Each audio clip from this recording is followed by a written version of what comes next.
It's a game that needs no introduction. It's two programs whose history is as much part of the fabric of this sport as any two high schools in the nation. Garden City and Manhasset, the Trojans and the Indians, for the 120th time. A year ago, it was Manhasset who would find a way. 10 seconds, Malinsky fires and scores! He might have the game winner right now! And now, the latest installment of the longest-running high school lacrosse game in America, the Woodstick Classic. Get after him for 48, let's go. They're playing in the best game in the country today, guys. The Woodstick Classic, Garden City, Manhasset.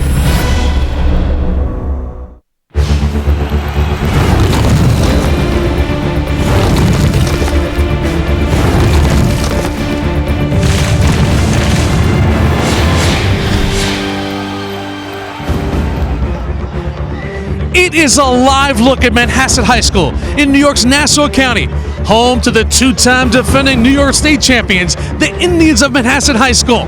They have won 45 straight games, but in this regular season, none are bigger than tonight. The Woodstick Classic, the 120th meeting between Manhasset and Garden City. Well, good to see everybody. Jimmy Cavallo, our entire MSG varsity gang, and welcome to Lax Live, a Saturday night special right here at Manhasset High School. It's the Woodstick. In 1935, they played this game for the first time. Manhasset won that game 9-0. 119 meetings later, it brings us to number 120, and alongside of the calls, the Elmont star, Pat McCabe. He won a title with Elmont in 1987. He went on to be a three-time All-American at Syracuse. And Pat, just like Coach Cherry said, this is the best game in the country as far as the regular season goes. Well, you heard it in the open. You hear it's the biggest game in the country. You hear we'll go after it for 48 minutes. We're going to see a great game with two terrific teams today, storied programs, a great rivalry, and the chance to see this for the 120th time is truly an honor for us. How many times do you see a high school lacrosse game that's got, 15 or 20 Division I players? You will see that tonight. Let's talk about a couple of those guys. First for Garden City, Tommy Gordon. You were a defender once upon a time. He's one of those guys you call a matchup nightmare. No, he's a nightmare. He's a big, tough kid, right-handed scorer. One of these guys who can do it in so many ways. He's patient off the ball. He waits and finds his spots, and he has the ability to run through a check, get to his right hand, and finish the ball nicely. He's a guy who gets it done, has a flair for the dramatic, and he's the guy they look to when the game's on the line. A flat-out beast, Tommy Gordon. He wants the ball in a big spot. Already 21 goals on the season. A year ago, he led this team with 46 goals, the 4-year starter.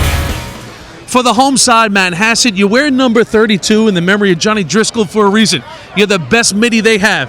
That falls upon Harry Kacharsik. Harry Kacharsik, Jimmy, is a guy who does everything for you. He's able to impact the game in so many ways without appearing on the score sheet. He can get up and down the field. He's a ground ball animal. He gets after everything. He'll play defense up and down this field tonight. You may see Harry Kacharsik dominate the game and not score a point. He's one of those middies that plays both ends of the field. Harry, the hat for the Indians this season, already 9 goals and a couple of assists. He was also named team captain. And by the way, he's the quarterback on the football team heading off to Yale. And what a spectacular night we have here for lacrosse. They have come by the 1,000 to the Woodstick Classic. It is time for our national anthem. To that, we go to the Manhasset Student Trio, John Haddon, Ryan, and Jake Miller.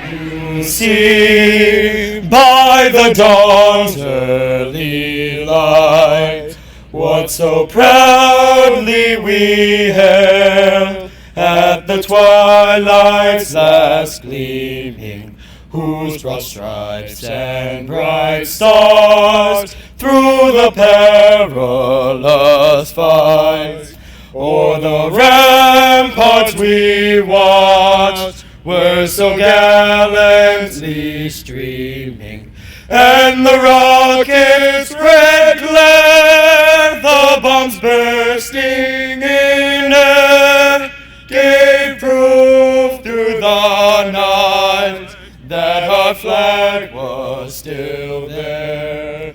Oh, say does that star-spangled banner yet wave for the land of the free and home of the brave. Hey, solid job by Johnny Haddon, Ryan Miller, and Jake Miller. They delighted the crowd. Well, she will be working the sidelines here for this 120th Woodstick Classic. Our first check-in with Tara Petrolino. Tara, how are you? Hey, Jimmy, doing well. You know, it has been well documented how much these two teams like and respect one another. And every night before the Woodstick, both sets of coaches get together and go to dinner. But when it comes to this game, you can throw the pleasantries out the window because this rivalry means everything, and they want to win. Nothing like it. Nothing like it. You know, just the hometown rivalry, you know, a couple of miles away from each other, the tradition. You know, every person in town knows about it. Every player that's ever played knows about it. And it's just, there is nothing like it. It's the game you're looking for every year. And now that they're in B with us, it's that much more important. This game's been going on forever, you know, and so many people have been playing it. And the talent that's been played in this game, like the players, it sets it apart from the other games in that, you know, you really get a great sense of honor and pride when you play for it. It's almost like the week leading up to the Super Bowl. You know, this is the one we stick on our calendar every year. We know all those guys. We're good buddies with all those guys. But come on the field, there's no one we want to beat more than the Manhasset Indians. Well, Garden City has won 11 of the last 14 Woodsticks. 3 of those games have gone to overtime, and 17 of the last 22 have been decided by 3 goals or less. Jimmy, it might be impossible to decide the end score on this one, but one thing we can predict is that it's going to be an instant classic. We hope so, Tara. Good to see you. And there's the head coach of the Trojans of Garden City, Steve Finnell. He's lost these last 2 meetings in the Woodstick Classic to Manhasset. He is coaching his alma mater, folks, a 91 graduate of Garden City, an all-Long Island football and lacrosse player in his day. Went out to Duke University and played for Mike Pressler, part of the foundation of that Duke program. And the starters for the Garden City Trojans, the boys up front, attack Devin Dwyer, Liam Kennedy, and Tommy Gordon. The middies, the UPenn-bound trio, Rob Savage, Patrick Berkery, and Brian Coleman. The defenders, forget about it, folks. Wait till you see these guys. Berkery, Fisher, J.P. Burnside, and the keeper is Danny Marino, the junior goalie who is already committed to play for Tom Starja at Virginia. Gotta like that. On the other side, one of the nicest guys in the business, also in his 5th year, Bill Cherry, graduate of Calhoun High School, 1969. What a job he has done. Spent 25 years with the legendary lacrosse coach Alan Lowe, but for the last 5 years, the Indians have been his. Led him to 2 New York State championships in the last 2 years. The attack, Joe Mancini, Quinn Maroney, Tommy Lavelle. The middies, Mathews, Thomas, and Kacharsik. The defenders, Bobby Duvniak. Wait till you see number 19, folks. David Capolini and John Maymone Medwick. And the keeper, well, duty called for him in the middle of the season last year when the starting goalie went down. Frank Morelli has had the job ever since. He is undefeated in between the pipes before he heads on to Bucknell, the senior Frank Morelli. And there is the hardware they are going for, whose name will be inscribed in 2011. We are underway in the 2011 Woodstick Classic, a game like none other. Manhasset at home against Garden City.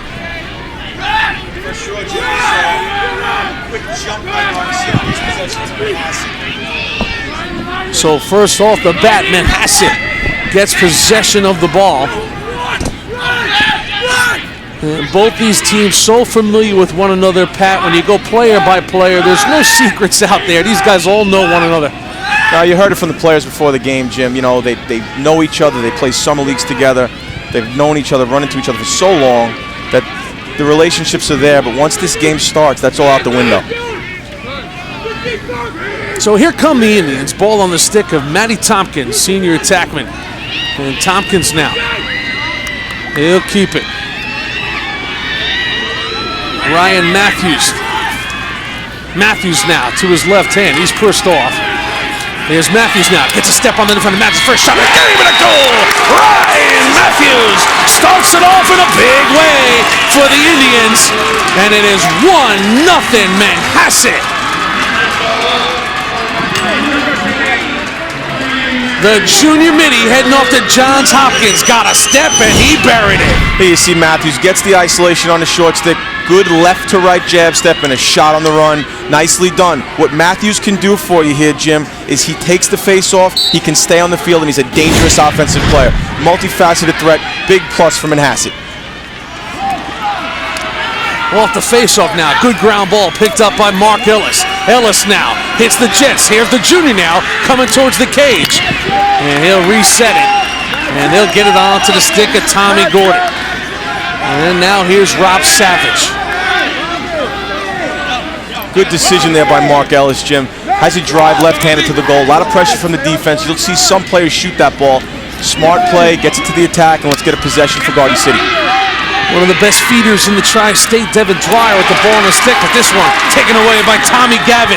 The UPenn-bound defender throws it upfield. Now loose change, and a good job on the ground ball picked up by Eugene Berkery. Berkery now. Now Berkery loses it off. A good back check that time by Quinn Maroney. Joey Mancini now to the dish. Joey has it go wide. In the crease, though, and it'll go to Garden City. They're going to call this, Jim, they're going to call this a push. You see Mancini drive left-handed. He goes in the crease, but he goes in with a little help from Steven Jahelka, and they're going to give the ball back to Manhasset. So the Indians will maintain possession. Here's Harry Kacharczyk. John Thomas now takes a run. Thomas spins off.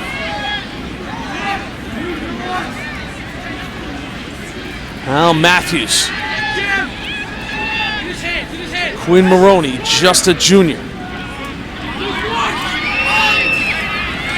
Now Mathews. Scored our opening goal a moment ago. Going to work once again.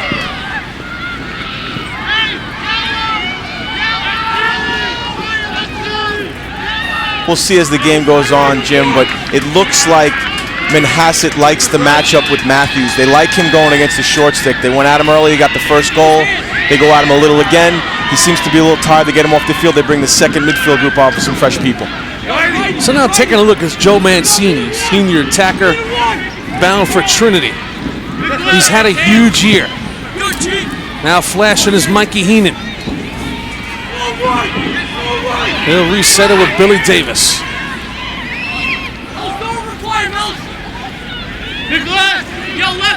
A year ago, Drew Belinsky ended this game with under 15 seconds left. He's now at UPenn, instant impact player. He's ended a couple games for the Quakers. Quinn Maroney now. Maroney looking for a screen. Maroney now, guarded by J.P. Burnside. And look at the Penn State-bound Burnside. Stick checks it off. Picked up on the run by Stevie Jahelka. And now the captain brings it across. But he's met by a couple checks. I'll tell you, Jim, I spoke to Coach Finnell before the game from Garden City. What he said sets Manhasset apart is they're riding by their attackmen and way they work to get the ball back once it's turned over. There you see a perfect example. Garden City comes up with a ball off the check. They're clearing the ball. There's no give by Manhasset. They ride. They get man on man all over the field. They give you no room to move, and they get the ball back.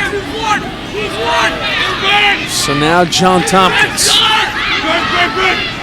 Tompkins, guarded by Pat Berkery. Takes a look. There's a dodge on the inside. Billy Davis now. He's met by a check. Ball hits the turf. Good ground ball that time.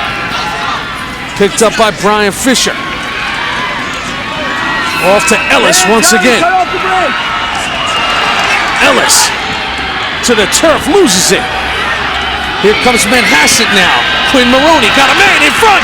This one is off the pipe from the stick of Billy Davis. And there's that ride again, Jim. The ride gets him the ball back, creates unsettled situations. And that riding activity is infectious. Once you get a turnover and you get an easy chance, you get hungry as an offensive player. You want to play that defensive end of the game so you can get your team some easy opportunities and really make the defense pay for it. Manhasset has control, possession of the ball early on in this game as we're under 7 minutes to go here in the first quarter. Lead by a single goal. Now Ryan Mathews.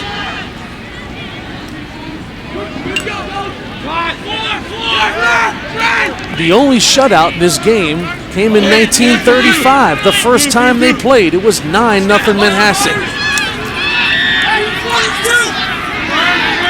John Thomas now. Thomas is pushed off, goes behind now to Quinn Maroney. Maroney goes to work. Not an easy task against Steven Jahelka. Here's Tompkins now, and he turns back outside. Not an easy defense to penetrate these Trojans of Garden City. Mathews now. Back up top. Onto the stick of Kacharczyk.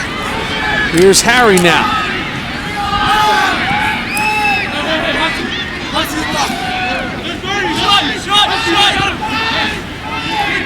John Thomas.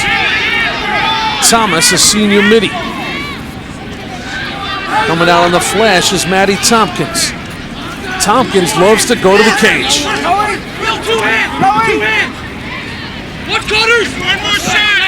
Tompkins now.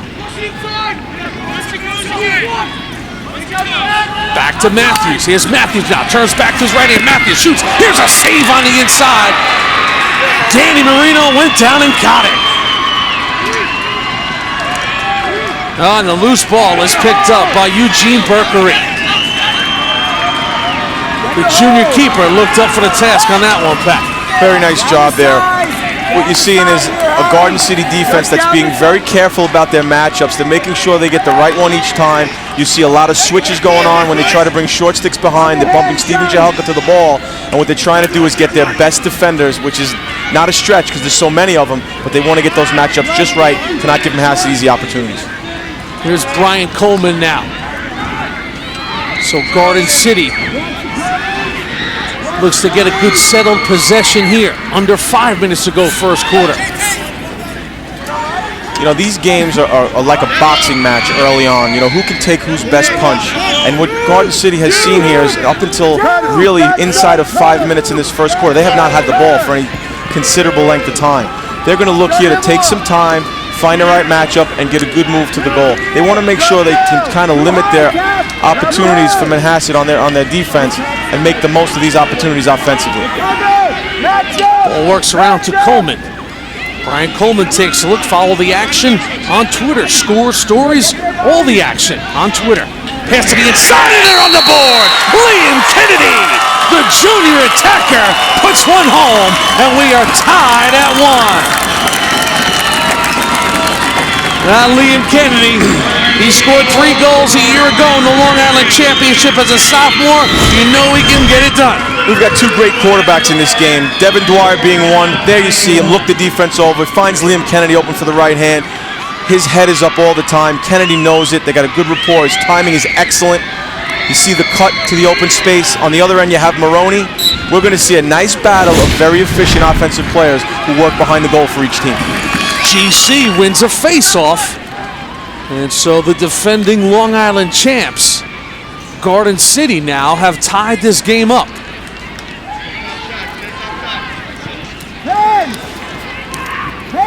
Tommy Gordon now, off to Rob Savage. Savage, just a junior, heading off to UPenn. Here comes Savage now.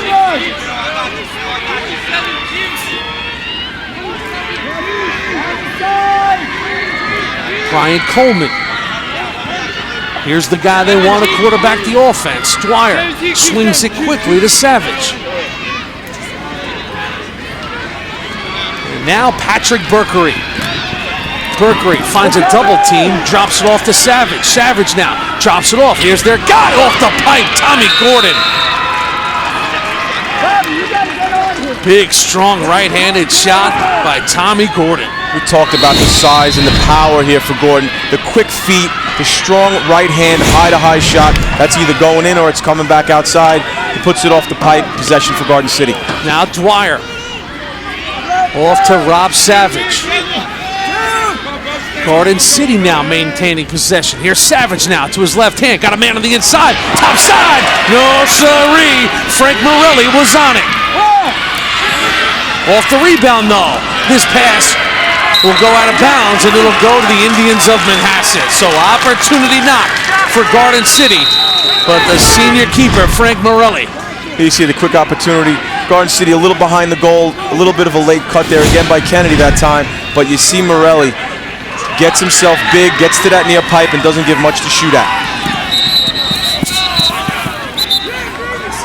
Be a timeout now on the field. Well, we are so glad to have you aboard here live on MSG Varsity, our coverage of the 120th meeting. No two schools have met more on the high school lacrosse field than Manhasset and Garden City.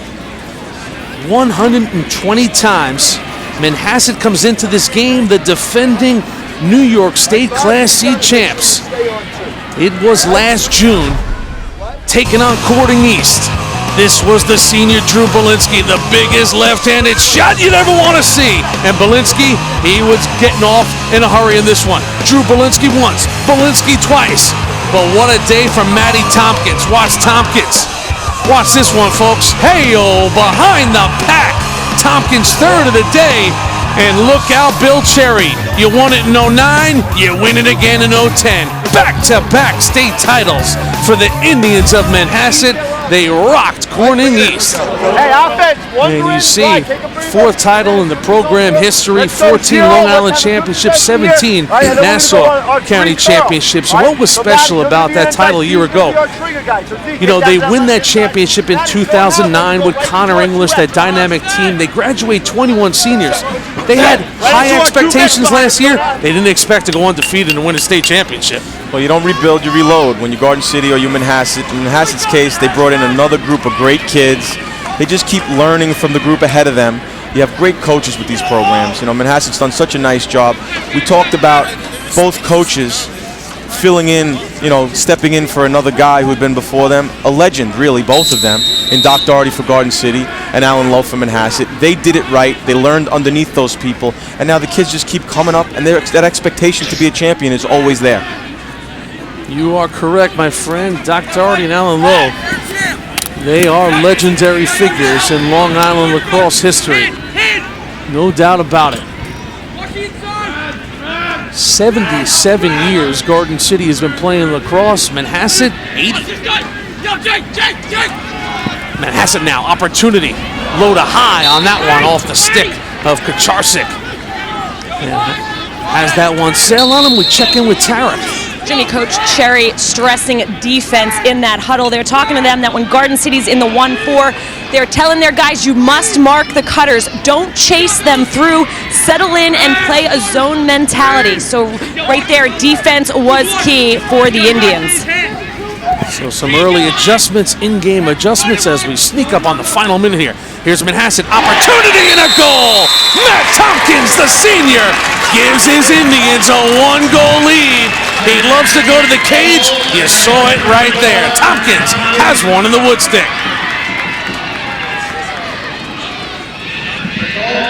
Really nice move here by Matt Tompkins, Jim. You're going to see he gets himself driving hard to the right hand here. Gets the defender on his heels, a good tight inside roll, gets his stick back, and finds the opposite side. Here you see hard step, actually gets the defender to lose his stick, and then goes 5-hole on the goalie. Well done by Matt Tompkins. Beautiful high bouncer from Tompkins, and now Manhasset. How we say it all the time, you want to close out these quarters with some momentum. The Indians have a lead in possession now with 45 to go. Now your decision is, how do you attack it? What's your approach? Do you say we're going to, you know, bleed out the rest of this quarter and we're going to make sure we get the last shot? Or do you play it more aggressive with a 2-1 lead and try to go after something a little bit earlier? It looks, excuse me, Jim, it looks like they're just going to settle it out, take some time. They got something in mind that they want to do, and they're going to attack it, you know, as about 15 seconds remaining. Joe Mancini got his eye on the clock. Back up top he goes. His pass goes awry, and now this one's up for grabs. Coming up on the final 10 seconds of this first quarter.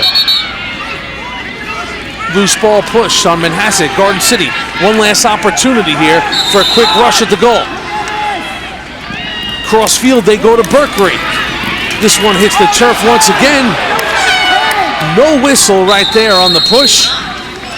And our first 12 minutes are in the books in the Woodstick Classic, live right here on MSG Varsity. Coach Cherry would see his club strike first on a day that these guys will never forget, the day they play in the Woodstick Classic, where Manhasset and Ryan Mathews struck first. But of course, Garden City would respond. Dwyer with the big assist. The second quarter is dead ahead.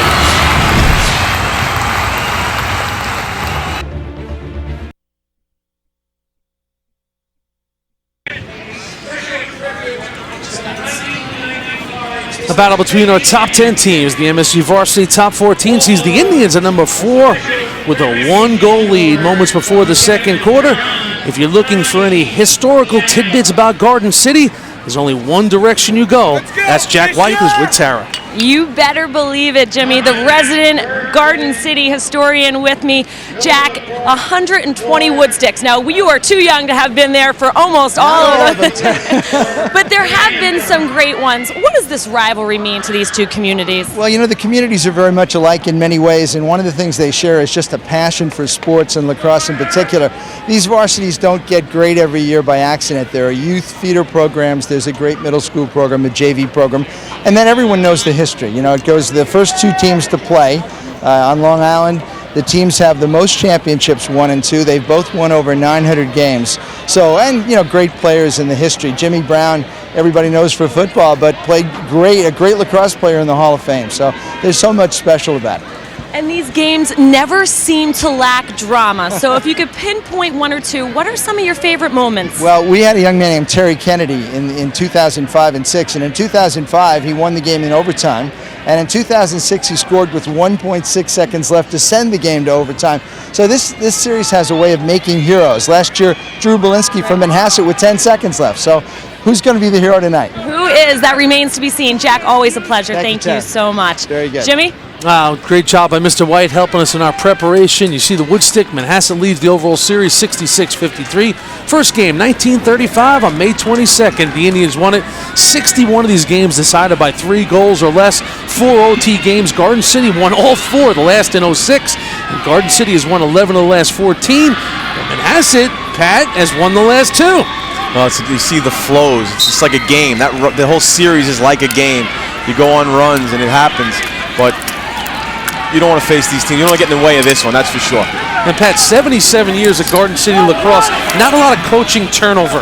No, I didn't think about that, Jim, until we started looking at the information this week.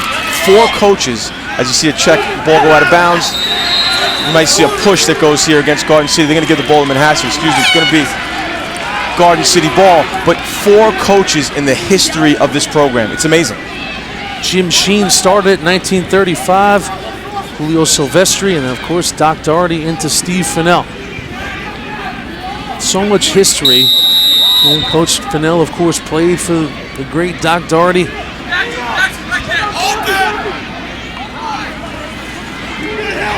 So second quarter is underway now. Here's Pat Berkery, a rush at the cage. Berkery, look at that left-hander, shoots it wide, but Berkery gotta look at the keeper right there. But Jim, when you talk about how heroes are made, and you heard him talking about down with Tara, last year, Frank Morelli comes into the Woodstick in a replacement role and really just answers the bell and does a wonderful job for Manhasset and takes them all the way to the state championship on his back as a goaltender. Did a wonderful job for them last year. That was Frank's first game in this very game, as you said. And he played terrific, and he just showed you how deep these teams are. You'll see so many players out here on second midfield. You'll see a number 4, number 5 attackman get in the game, and everybody making contributions. That's where these two programs separate themselves from everybody else.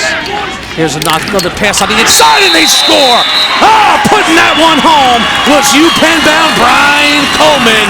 What a look he got on the feed, and Coleman buried it.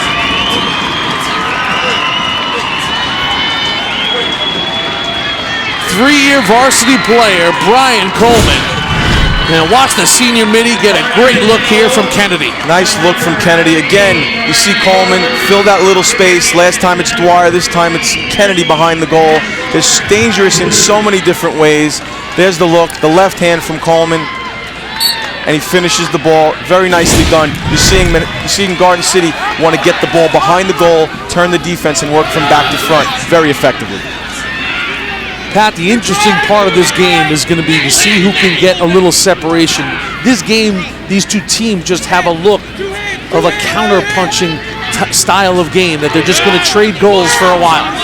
I'd be surprised if anyone got a lot of separation, and there's reasons for that. Both teams very good defensively, very efficient, on the offensive end, and what we've seen on the face-off so far is pretty much a battle. There's no one's distinguishing themselves and dominating the face-off game, so it's going to be hard for someone to make that run that really gets them way out in front. Looked like Marino got a piece of that shot from Kacharczyk a moment ago. So Danny. Now here is Harry.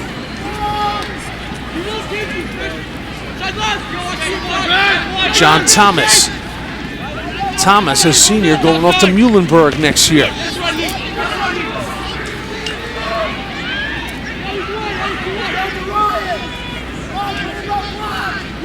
And now Ryan Mathews. As the sun sets on Manhasset, Mathews to his right side now. Here's Mathews now, looking for a cutter in front. Loose change picked up, rush at the keeper, and he got it home! Matty Tompkins does it again! The senior with his second of the night. And Manhasset regains their lead. Tompkins off a tough angle, got it into the back of the cage. Here you see Tompkins, he comes up with the loose ball, gets the defense kind of lulled to sleep, and what I like about him is he gets to that right hand. He wants to get to his right hand, and he knows how to do it. You talk about players who really favor one hand and how it's hard for them to be successful. When you do it well like Tompkins does, you can get away with it. So the Indians take a one-goal lead here just under 10 minutes to go. Off the whistle, Garden City now gets possession.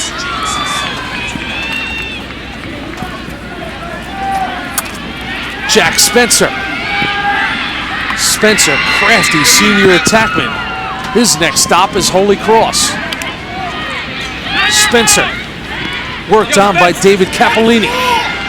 Cappellini, senior defender, having a great year. Hurt all last year. They are happy to have him back.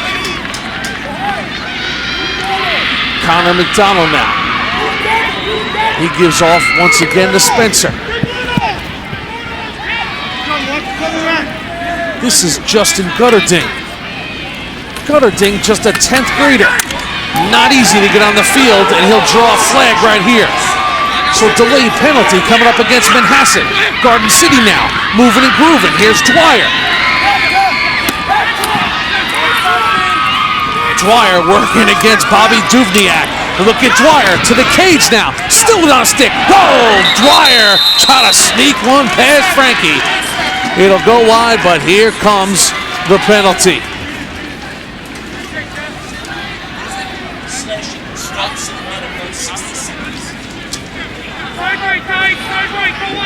Hey, don't forget that for Total Lacrosse coverage, channel 614 is Lacrosse Central.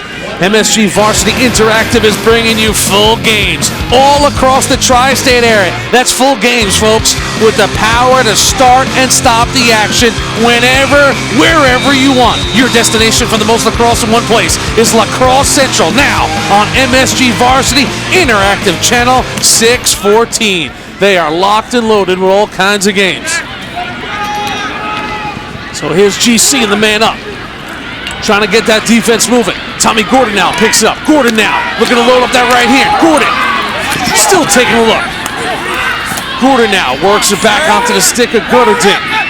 Here's Gutterding, got an opportunity, fires one at the keeper, and Morelli stayed on his pipe. I got to tell you, Jim, with all that action in front of the goal, I don't know that Morelli ever saw that ball, but he was in such good position that he got a piece of it with his body, kept it out of the goal. Off the loose ball now, Bobby Duvniak picks it up. And Bill Cherry wants to call timeout to settle it down. Here you see the offensive play here. Gutterding winds up. He got a piece of Bobby Duvniak. You see Duvniak put his hand. Morelli did not see that ball, but Duvniak was in the right place at the right time. Safe to say, Bobby Duvniak will be sleeping on his stomach tonight. When you talk about these matchups, Jim, so many interesting things in these great attackers. We're going to see a real treat throughout this game. Well, Steve Finnell gathers his troops. What a run they were on in the worst way in his first 4 years. They had lost 4 times in the Long Island Championship. They came into it last year against Comstock. This one was a class 6 with 2 minutes remaining in the game. Kennedy, under 5 seconds to go. Got it! Kennedy ties this ball game. They would go to the second overtime. Where do you go? The playmaker, Tommy Gordon. Good night. Long Island Trojans and Garden. Frustration they had in that one. And what? Yeah, that's amazing about Tommy Gordon. That game, and they get down to, there's a minute and a half left in the game. Steve Finnell calls the timeout. Again, he says Tommy Gordon, he looks his guys in the eye, and Steve Finnell said it's a moment you never forget. Gordon says we will find a set full of he just saw it. He went out there, he got the goal to cut it to 1. They got into overtime with Kennedy, and then he wins it. Steve Finnell says those are moments that go in the memory bank forever. It's like that Jimmy Chitwood scene from Hoosiers when he says, "Give me the ball, I'll make the shot." And, you know, Tommy Gordon does that for Garden City, among many other things. But you want to have those guys on your team, and Garden. Now, why did you have the movie moment right there? I don't know what you guys. Jimmy Chitwood just looks him in the eye and goes, "I'll make it." Those classic ones last forever, and that Chitwood. They want to be Larry Bird. They want to be Michael Jordan. They want to be the guy when they in this game. Championships twice to Huntington and the Bratton boys. Zach Howell, one time to Rocky Point and then to Sayville, and then looks like the world's coming down on you, and Tommy Gordon leads them to victory. What a moment to score that goal to tie that game. And what did we see early to start this game offensively for them? Dwyer.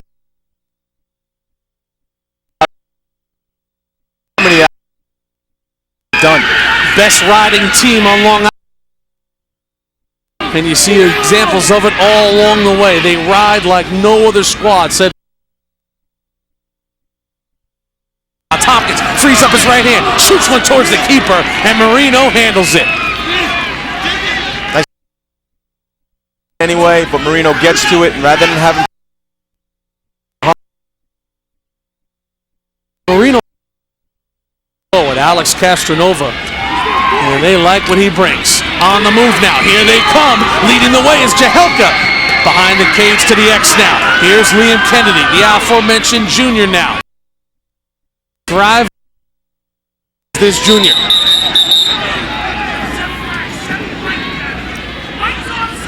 So Manhasset now is offsides. And watch Marino here.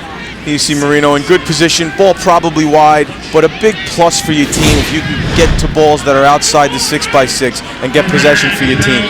Very important. Well, Steve Finnell said to Marino, he's got quick hands, he's got the outlets we're looking for, and most importantly, he gets the ball up and out. Now as we move forward here, 3-2 Manhasset with an extra man opportunity. We had Manhasset go off riding. Get you in trouble. You'll ride too long in the length of the field. You'll end up over the midline.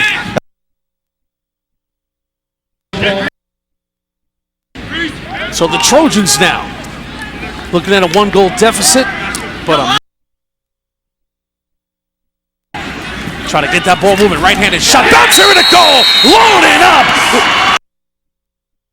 Down for a trick that.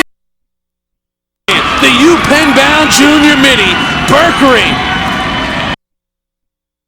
That one home. It's a very nicely orchestrated play by the Garden City offense. See the ball move. You get Berkery to short side bounce shot. Off stick side. Goes low because it's an overhand bouncer that looks like it's going to be low, hits the turf, gets up to that short side corner. Very nice. On that hard shot by football player, 190 yards in the championship against Bellport. Garden City will not get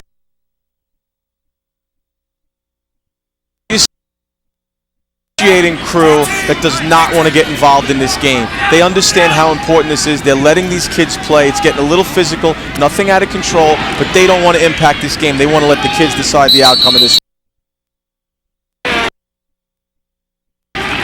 Well, Manhasset will turn it over now. So the Trojans, off the goal by Berkery, have tied this game at 3.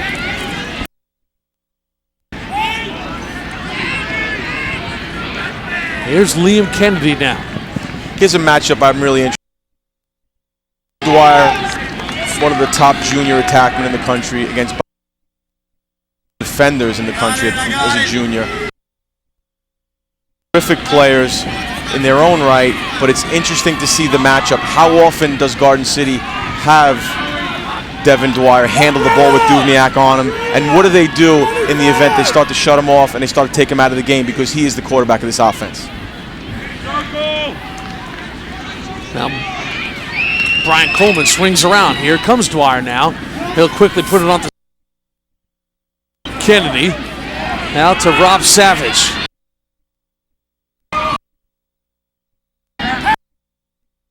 Again, we're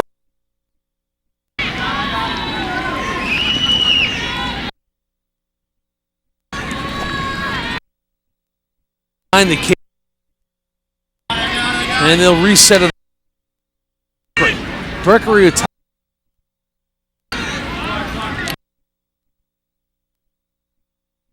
quickly once again by Brian Coleman.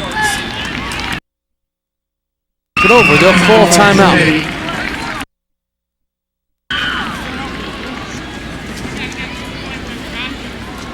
Well,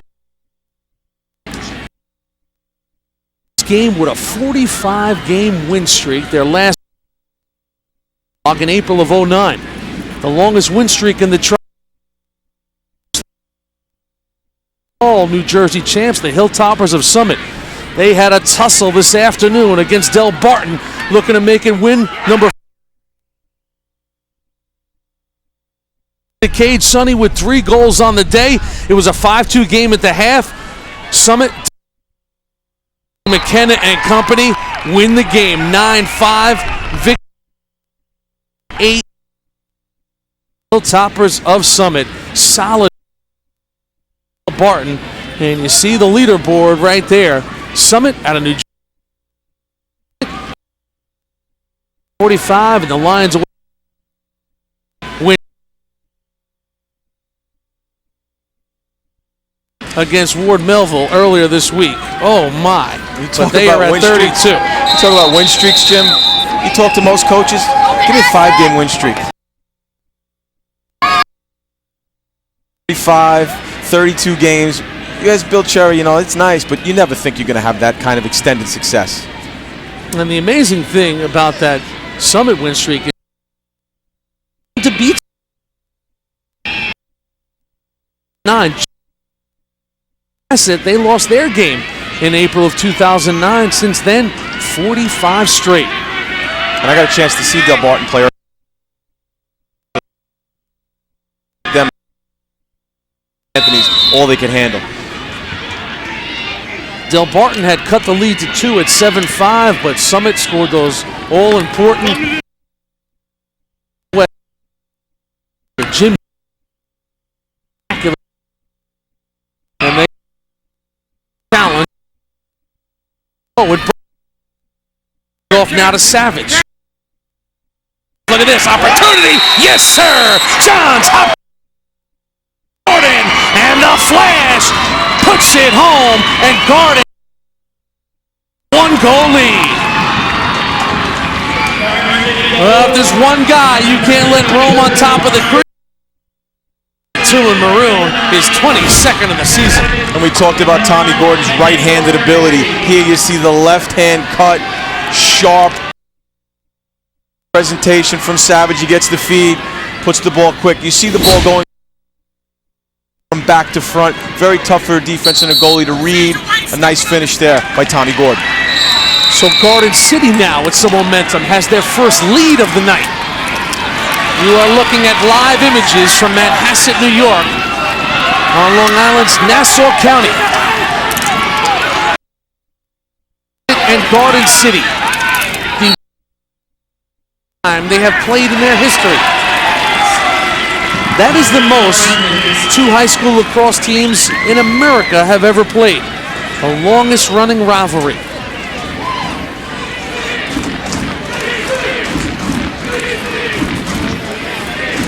Well, Coach Cherry, the Indians of Manhasset now seeing their first deficit, but they are rock solid in our MSG varsity top 14 teams around the tri-state.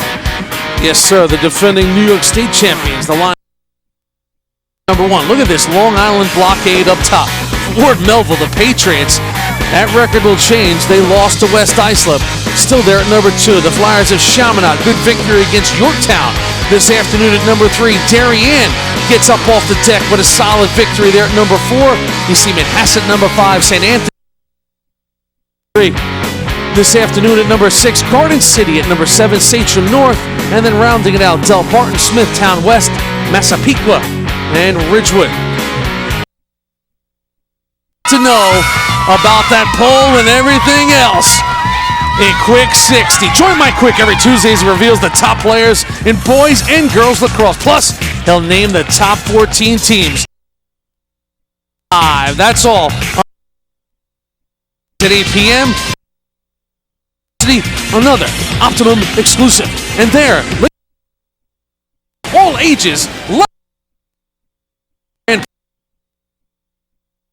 I got to tell you, a lot of this is new to me, Jim, and meeting all these guys and meeting Mike. This is so much more than a job, of a burning passion for everybody. People that are here today, and how important this game is to everybody at MSG. People coming out here and being a part of this thing on their own time. It's wonderful. I'll steal an old slogan. It's not just a job, it's an adventure. So Garden City now with a 1-goal lead, looking to pile it on once more. That shot up and over the cage. Before we broke it, Jim, you saw a real scrum for the ball. Mark Ellis comes up with a tough ground ball in traffic, and Steve Finnell and his staff do a nice job with 2:22 left. They get the timeout, get possession. They want to try to finish this half out with the ball and in command. So we are under 2 minutes to go here in our first half. Brian Coleman. And now Berkery.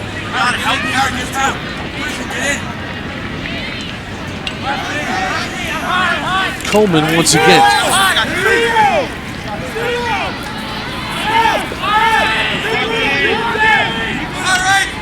Here's Coleman now. He's working against Christian Zemetis.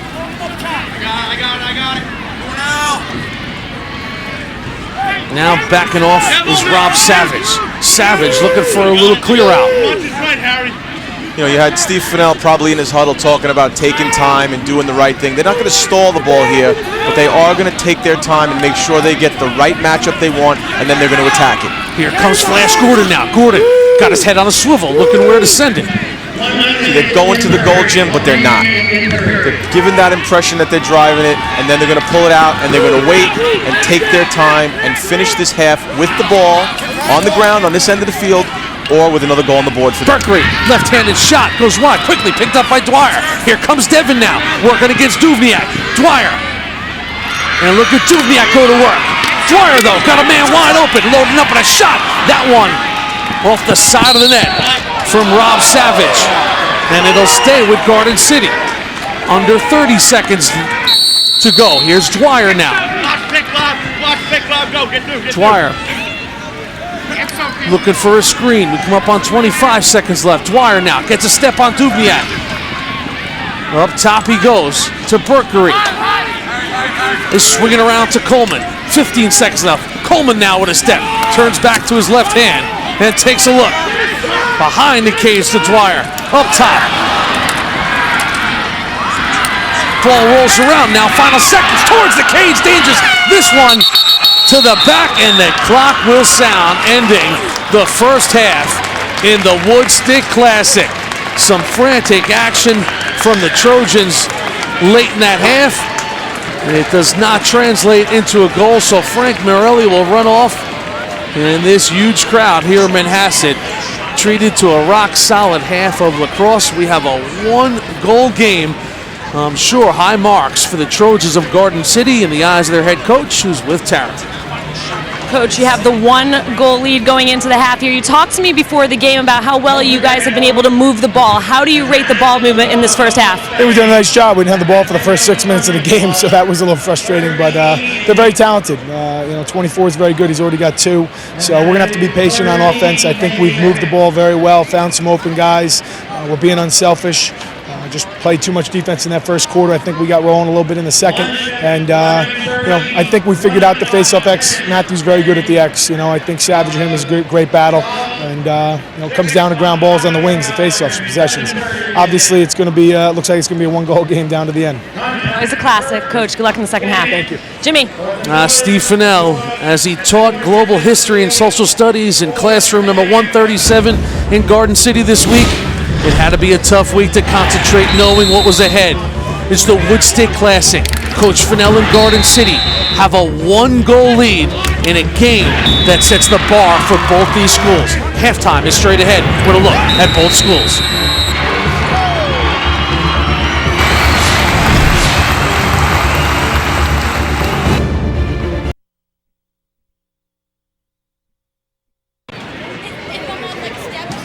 Another exciting Woodstick Classic in the making, as Garden City has a 4-3 lead right now on the road here under the lights at Manhasset High School. And earlier this week, we got to spend a little time inside the walls of these two schools.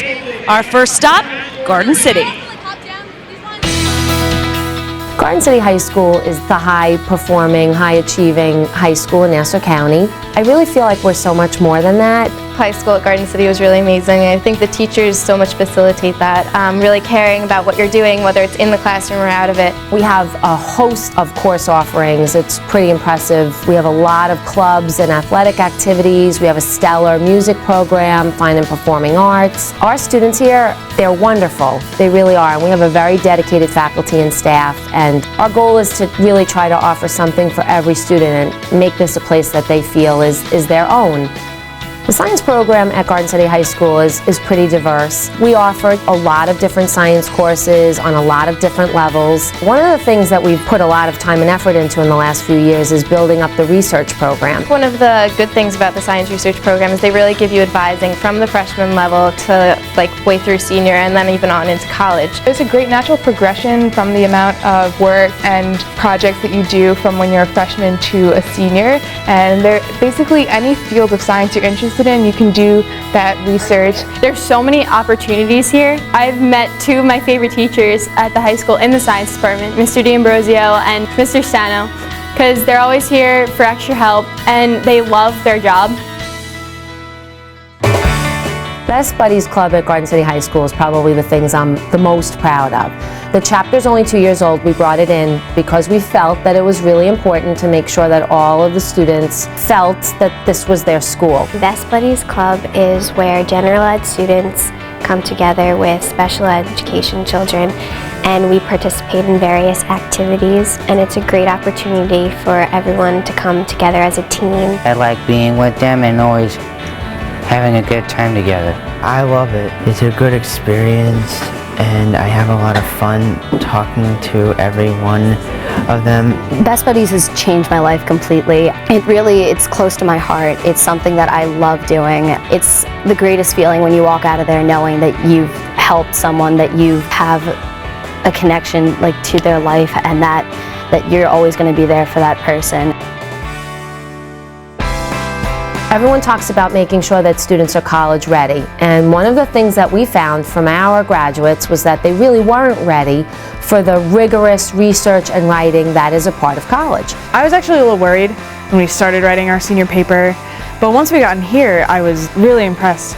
Being in this environment, in this computer lab, is so different than any other typical computer lab. Being shown how to write a paper now really does help. And Ms. Costa and Ms. Del Judas did an excellent job as to showing us how to use the research databases, not just Google and Wikipedia, but more advanced, showing us there's more out there to use. I could not ask for a better high school than Garden City. There's everything here. My friends here, I could not ask for better ones. I love them all, and I've really had great experiences here. Everyone's so nice. I can't really explain to you how great our students are. They are so appreciative of everything that you do for them. They're really, really what make this school so special. I'm happy to be joined now by Garden City Principal Nanine Katita. And Nanine, what an amazing atmosphere here. You guys have a road game tonight, but how exciting is it for you to see the school spirit by your student body? It's wonderful to see. I mean, the whole community's out to support the team, and it's a big game, and happily right now, you know, it's a close score, and hopefully it ends the way it is right now. So it's a good night. Well, everyone just got to see what great clubs and what you guys do so well over at Garden City, but two we didn't get to mention were the Miracle Club and the Key Club, which you're actually very proud of. Right. The Miracle Club and the Key Club are just two really good examples of what so many of our clubs are all about, and they're all about service and giving back to the community and helping those less fortunate, and I'm always amazed at the amount of money we raise and the amount of enthusiasm the students have to give back. It's nice to see. Well, we thank you so much for being here. Thanks so much for having me. Well, in order to be fair, we also visited Manhasset this week. Let's take a look.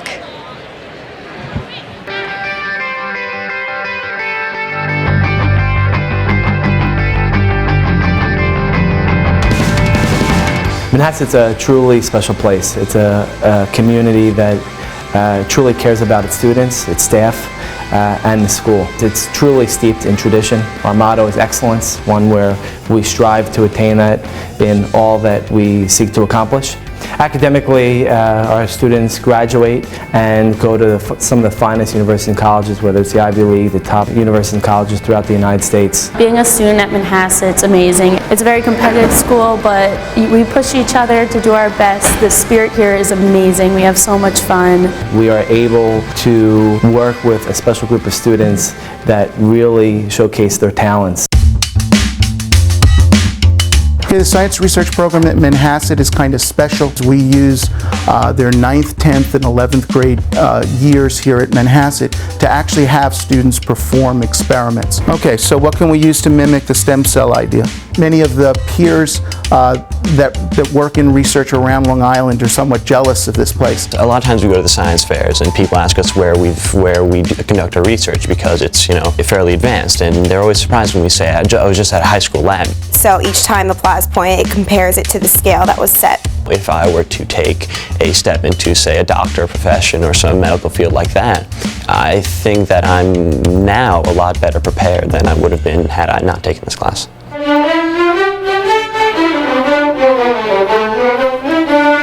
The Fine and Performing Arts program here in Manhasset is a very rich program with a diverse mix of offerings. Our music program offers over 12 different musical ensembles that students can participate in. I need your solo a little bit louder there. Basses and cellos, you have to back off during their solo. We have in the orchestra 80 kids right now in the string group, the basic orchestra, and then we have a chamber orchestra comprised of 30 students. The students here are extremely motivated, and there is a natural sense of competition. They love to push themselves to win. We have two bands. We have a Caucus symphonic band and a wind ensemble. The band just returned from Williamsburg, Virginia. Received first place trophies for both jazz ensemble and band. Every day is different. Every day is an adventure. It's not boring. It's not a regular 9-to-5 job. It's incredibly exciting. And I feed off the energy that they give me, and you know, we have a lot of fun in this class. What makes me love being the principal at Manhasset Secondary School is the fact that I can be a role model to wonderful students. garner incredible support from the staff, the parents. We have students that want to stretch themselves, that students that want to go above and beyond what they learn in the classroom. I think that this school just has such a strong energy, and I think that's what helps me personally as a student. It's a special place that I feel privileged to be their principal and oversee such an incredible institution. And here I am now with Manhasset's Superintendent of Schools, Charlie Cardillo. Charlie, thanks so much for being here with us. You and I were talking offline about what great opportunities there are for the students, which is something you're particularly proud of here in the district. Yes, Manhasset's a great community. In fact, you can hear in the background the enthusiasm. It's a very spirited community. The opportunities for kids here are second to none, really, as you look at throughout the entire United States, whether it be club opportunities, whether it be sports, whether it be arts or performing arts, or simply pursuing academic excellence. And our kids take full advantage of it. Over 90% go on to four-year universities. So it's really one of the finest public schools in the United States. And we know as it relates to some of those opportunities, a couple exciting things coming up in the coming months. Yes, well, we have a Tuesday, May 17th, we have two propositions. We have a budget vote. We have the opportunity again for our community to provide support to continue the programs that we're currently offering, which we're very proud of. We'll also continue, those are the programs both after school as well as the programs that we offer K through 12 academically. We also have a capital reserve fund proposition where we'll be able to continue to provide support for our facilities. As you see, facilities are really quite good. We're going to continue to enhance those facilities. Fantastic. Well, we thank you so much for being here with us. Thank you very much, Tara, and thank you, MSG. Well, Charlie's Indians are down 4-3 right now, but don't go anywhere. We'll have the start of the third quarter and first half stats and highlights coming up after this. You're watching Live Lax on MSG Varsity.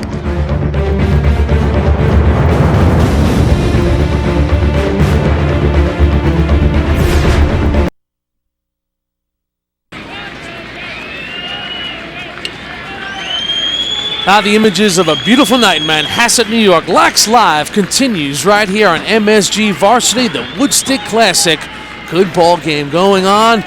Right before we start this third quarter, let's check in with the Manhasset skipper, Bill Cherry, who's with Tara. Well, thanks, Jimmy. Coach, you talking a lot in the huddles about Garden City's cutters. What adjustments defensively are you looking to make here in the second half? Well, we have the right defense in. We're just getting lost a little bit on recovery when we do slide.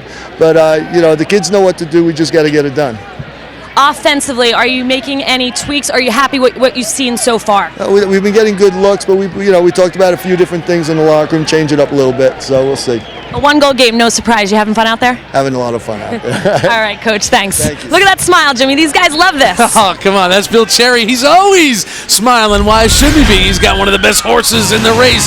45 straight. It started good, too, with Ryan Mathews.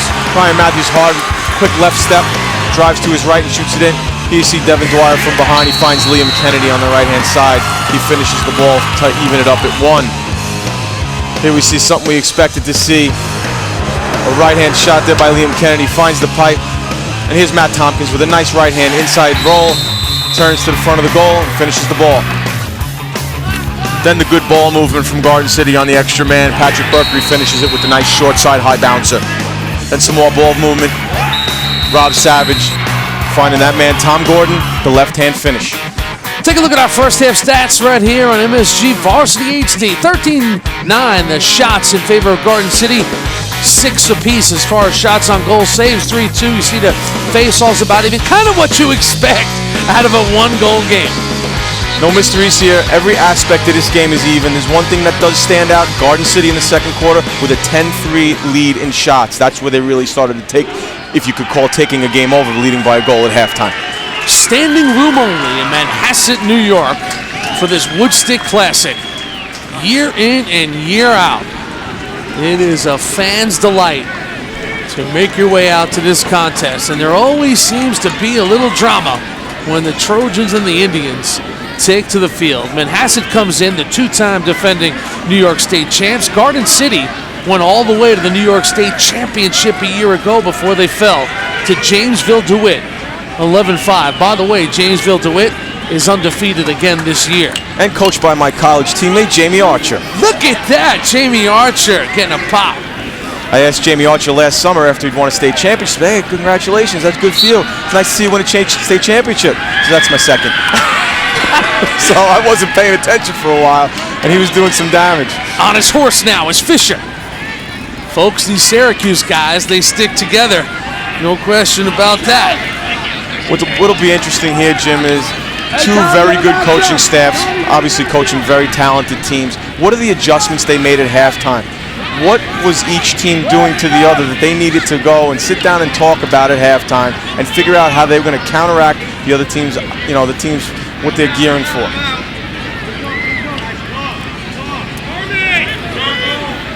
Well, Manhasset, Pat, two-time defending New York State Class C champ, they will not get to defend that title only because they've been moved into Class B, which means the title runs through one another for these two squads.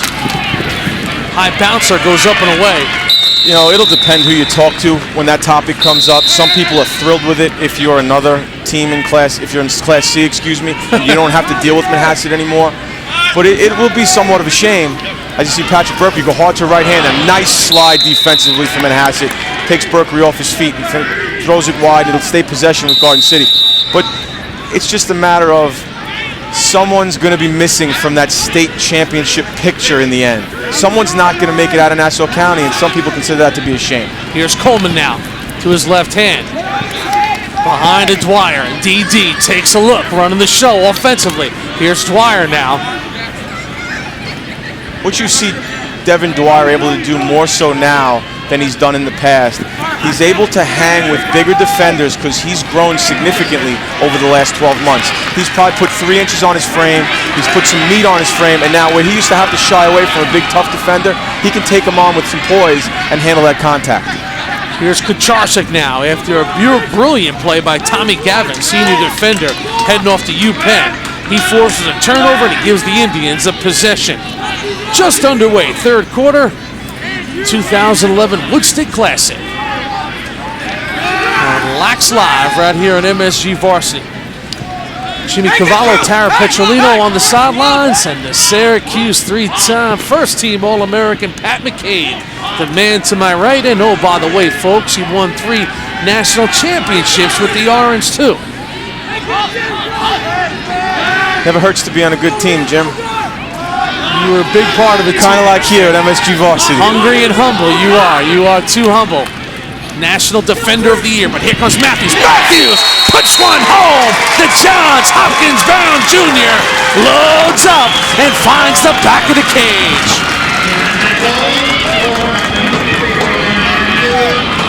We start the second half much like we started the game for Manhasset, Jim.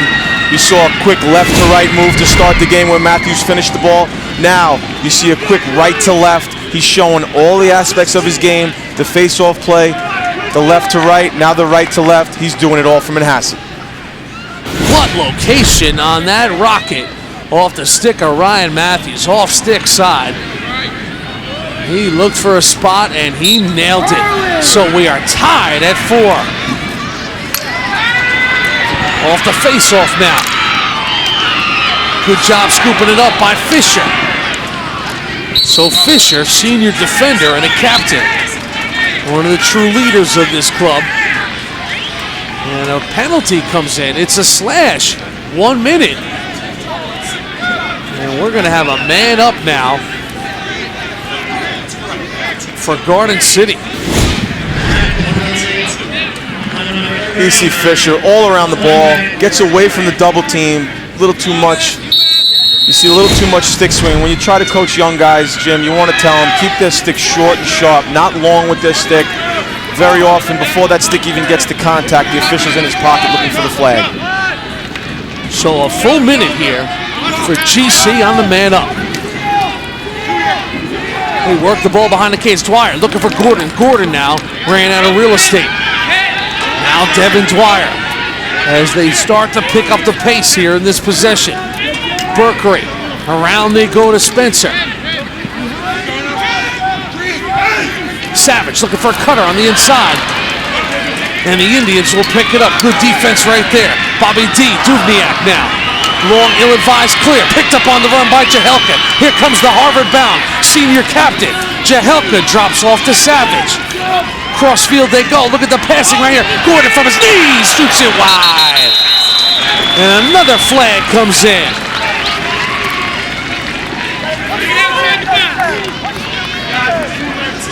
This is going to be a push now on Stefan Pate.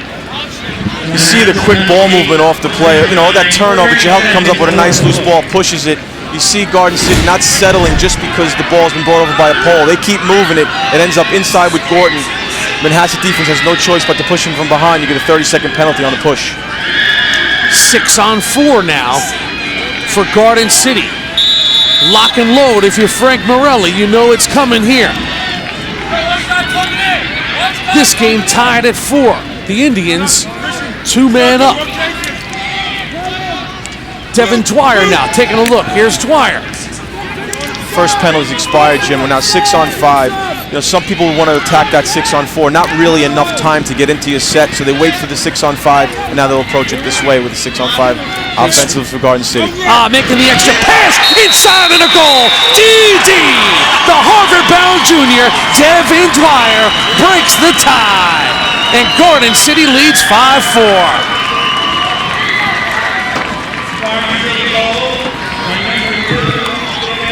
What a look that time by Justin Gutterding. Watch the sophomore go to the junior for his 12th of the season. Second assist for Gutterding. Here you see Berkery, swings it over. Gutterding very patient, gears himself up for the shot, thinks better of it, finds Dwyer sneaking to that pipe on the left-hand side. He finishes it low, puts Garden City up 5-4. Dwyer becoming a complete attackman. One of the best feeders on the island. In his first couple years now as a junior, multi-threat is Devin Dwyer. When we talk about a guy like Devin Dwyer, he just understands the game. He has such good knowledge of it. You know, the term we always use is lacrosse IQ, and his lacrosse IQ is really off the charts. So now a rush to the cage. Johnny Thomas, he drops off now. Manhasset's got the defense moving. Here's Mathews looking for his third. Left-hander just swings it wide.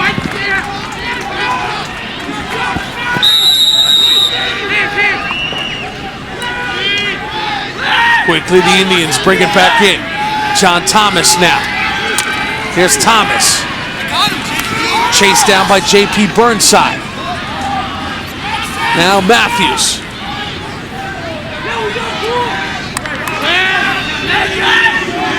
Coming up on 6:30 to go here in the Woodstick. Manhasset, the home side, trails by 1 to Garden City.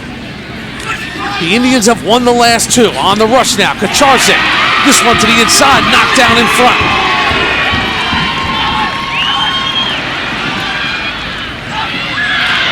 GC can't get the clear. Big check to the inside. Here come the Indians now. John Thomas onto the stick of Matt Tompkins. You talk about the Manhasset ride again. There it is, the constant work. Now you have the defenders involved. Mark Ellis going for that loose ball. Those defenders step up the field and they get involved in the ride as well. It gets another possession back for the Indians. So now the senior, Matt Tompkins, a go to the cage dodger. And here he comes. Turns back. The speedy John Thomas. He has got wheels. Thomas gets the pick, draws a double now back. Up top they go to Kacharczyk. Here comes Harry now to his left hand. Rifles a shot to the inside. That just sails wide. Now, this game takes a pretty physical tone. You see Mark Ellis going for the ball there. And here comes Bobby Duvniak. You know, he knows how to close on the ball. He knows how to make a guy pay for not having it in his stick. He puts it on Ellis there and turns the ball over. One of the best in the business, the junior defender, Bobby Duvniak. He will go to his dad, Carlo's alma mater, Harvard, and play for the Crimson. And what a job Harvard coach Chris Wojcik has done with these 2 schools. All kinds of guys going to Harvard from these squads. You may have the entire Harvard defense in 2013 on this field tonight in Duvniak, Jahelka, and Fisher. Amazing. It really is amazing. It's a tribute to both of these schools and these athletic programs that they're able to send kids to those kind of institutions. Matt Tompkins has the ball knocked off his stick. Great defense by the aforementioned Brian Fisher. Here come the Trojans now on the run. Ryan Norton. This ball picked up by Frank Morelli. Morelli to the outlet to Kacharczyk. And now Harry. He will settle it back down onto the stick of John Thomas. Also going to Harvard, Stefan Pate, the junior defender from Manhasset. We mentioned Devin Dwyer. Well, we know Harvard is so attractive from an academic standpoint, and now with that Ivy tournament and the automatic bid, Stephen Jahelka, Harvard bound, with a play there. As a player, you want to go to a place where you're going to have a chance to get to the tournament, to the NCAA playoffs. Hey, we just saw a wonderful play by Stephen Jahelka. Being able to handle the ball, get through trouble again and again, really the third time. And he's been dealing with a pole the whole time. Really just phenomenal footwork and stick skills to be able to get himself to survive those dangerous situations. Jahelka, a two-time All-American. Watch him go to work. Here you see Jahelka with the strip. Now, watch the footwork. The ability to protect his stick, lull the attacker to sleep, and now go by him. Just footwork and athleticism. Here you see the power. Continues to drive by his man. This is a very nice job by Stephen Jahelka. Jahelka, as special of an athlete as you can get. You talk about a guy making a mark on his high school all-time football leading scorer for Garden City. Two-time All-Long Island linebacker and running back, and you see these college commits. Berkeley to Penn, Burnside to Penn State, Coleman to UPenn, Devin Dwyer to Harvard, Fisher to Harvard, Gordon to Johns Hopkins, Stephen Jahelka to Harvard, Danny Marino, why not, Virginia, Jack Spencer going to Holy Cross. And that's just for Garden City. On the other side for Manhasset, Kacharczyk, Yale, Frank Morelli, Bucknell, Bobby Duvniak, Harvard, Mathews, Hopkins, Malloy, Syracuse, Billy Davis, Cortland, Heenan, Muhlenberg, Mancini, Trinity, John Maymone, Medwick, Williams, Ruggiero, Emmanuel, Thomas, Muhlenberg, and Christian Zanettis, Washington, and Lee. The game, Pat, can take you places. And it's funny, you look at the list of kids there, and there's so many next generation kids. You know, you talk about a kid like Brian Coleman who's going to Penn. His dad was a captain at Penn in '83. You know, so these are guys, Malloy. You know, you go through the list of kids. Devin Dwyer, his dad was a long-time assistant here, was a great player in his own right. Just guys who've had a history in the game, been around it a long time, great athletes in their families, and now the next generation comes along and really takes over. Well, Garden City with a one-goal lead out of that Manhasset timeout. Tara, what'd they have to say? Well, Coach Cherry, very pleased with the energy. He said, guys, the energy is really good. There has been some great defense that I'm seeing. We have to remember to talk and communicate on the cuts. But a very heated assistant, Keith Cromwell, said, middies, we cannot lose the ball when subbing. Don't let me see you guys lose it again. Okay, so here's Mike LaFreeze now and Garden City. Under 4 minutes to go in the third quarter. Still a one-goal game. Garden City with the lead. Berkeley now on a little bit of a rush. One-handed pass. Look at this, folks! Liam Kennedy from Berkeley, and the Trojans make it a deuce. Patty Berkeley, you can't do it any better than that. The flip to Kennedy, who buried it.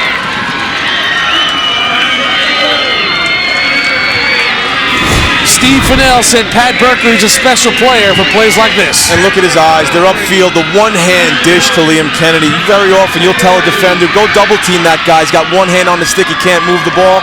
Pat Berkeley finds a way to get the ball inside to Kennedy, and he's not going to miss from there. He's having a big night with his second goal. So Kennedy continues to impress. Now off the faceoff. Here come the Trojans once again.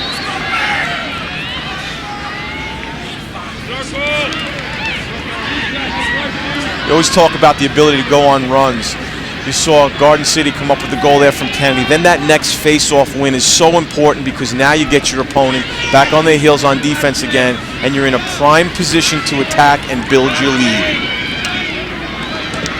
Brian Coleman now.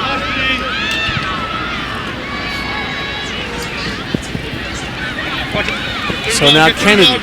Here's Dwyer, who drags off Duvniak. Garden City takes a look at this defense once again as we roll up on 2:15 to go here. Lax Live, MSG Varsity's live coverage of the best high school lacrosse in the country, the tri-state area. And now the home office for high school lacrosse, Long Island. Two of the best squads out of Nassau County. In the maroon, the Trojans of Garden City. They are the defending Long Island champs in Class B. In the white, the two-time defending New York State champs, the Indians of Manhasset. A battle royale on MSG Varsity. Here's Morelli. Good save by Fearless Frank right there. Starting off the break now. Here come the Indians now, looking for some numbers.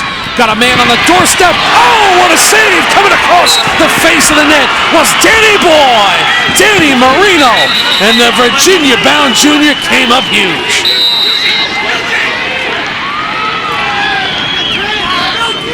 Manhasset quickly, big shot right there. Sails off the stick of Mathews. Opportunity knocked, odd man rush, and Marino held his ground. It's a huge play by Marino there. You saw a terrific transition play out of Manhasset.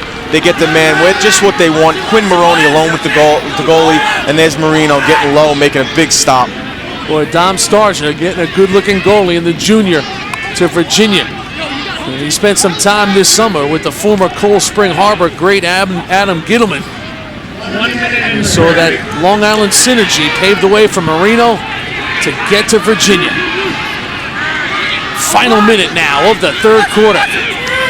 On the rush, this shot wide off the stick of Johnny Thomas. Let's go back to that transition. Here you see Duvniak. Look at that. He points his finger, tells this guy where to go, almost being a quarterback on the field. They get the ball in the transition. Tompkins gives way, and it ends up with Maroney on the doorstep. And there you see Marino making a save that you really need in a game this big.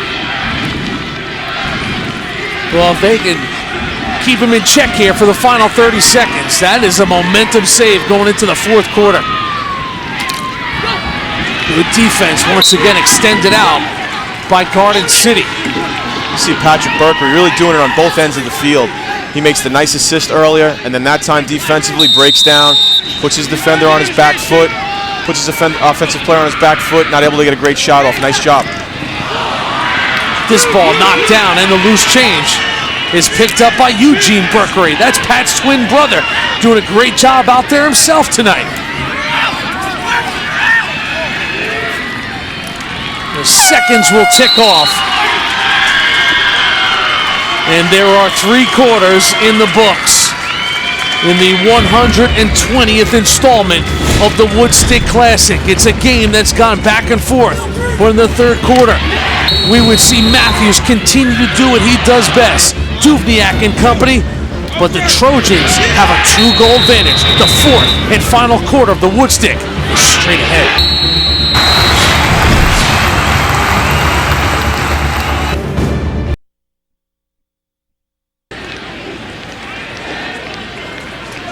Well, Lax Live has seen Garden City with 1 goal in the first quarter, but then look at the second and third as they take a 2-goal lead into the fourth and final quarter. What a day it's been here in Manhasset. The day started out with the first ever Woodstick alumni game between Garden City and Manhasset, the legendary Doc Doherty, and over 120 players showed up for this game. Over 120, Pat. It's a tribute to both of these programs, and you see the skill there. It's moving a little slower than the game we're watching, but the skill is still there. That's Tim Gettleman. You can't confuse him with anybody else. That's Tim Gettleman driving hard to the right hand, and you see these guys. There's a lot of friendships there. As usual, 1-goal game, home field wins. Look at that shot. All the collection of players. Tim Gettleman is with Tara. Yes, he is, and he was just telling me about the 12-11 win. The 1996 Manhasset grad still pretty proud to get the W against Garden City.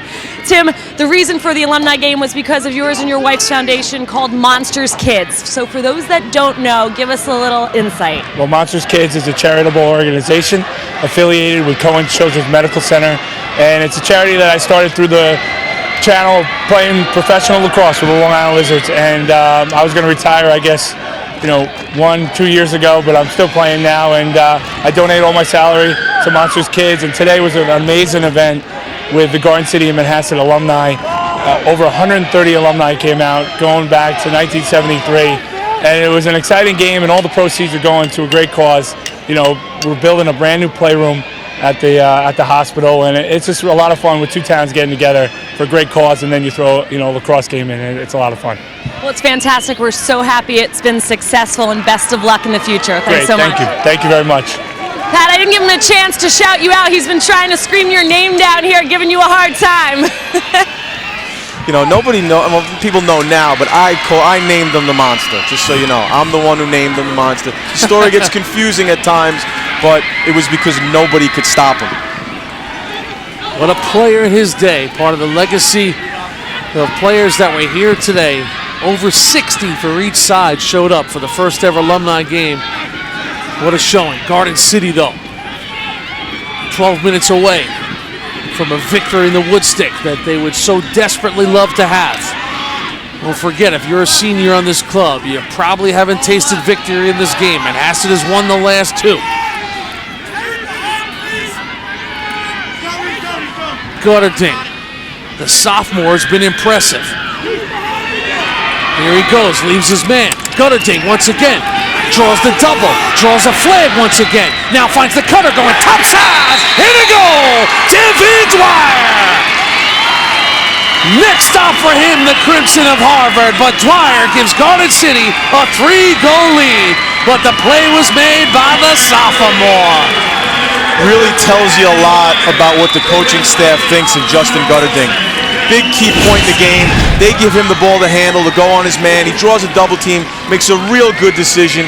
And here, second time in the game, you see Devin Dwyer read a play very nicely, come from behind the goal to the front, leaves his defender behind him, and finishes the ball top side. So Steve Finnell now has our first, what feels like a sizable advantage in this game, Pat, a 3-goal advantage. This is a big lead here, and it gets a little tougher for Manhasset if Garden City comes up with this ball. And we're going to have a push from behind. It's going to give it back to Manhasset. Big play in the game for them. Garden City now a man up. So Manhasset, let's see how they handle this. Now we had a loose ball push there, Jim. There's no penalty, not affecting on-field manpower, so we're going to be 6-on-6. We are 6-on-6. Thank you, Mr. McCabe. That's why I got the All-American next to me, folks. Keeps me in line. If the push is with possession, and you know this, if the push is with possession, they'll give you a 30-second penalty. Ball's on the ground, push from behind, they just give possession to the other team. So Steve Finnell, who graduated from Garden City in 1991, went on to Duke to play for Mike Pressler. So much pride he took in the Blue Devils winning that championship a year ago under John Danowski, Long Island's own John Danowski. When you talk to people around Long Island, they talk about Steve Finnell. They talk about what a great high school football player he was. He was a phenomenal high school football player and a beast. All Long Island in both football and lacrosse.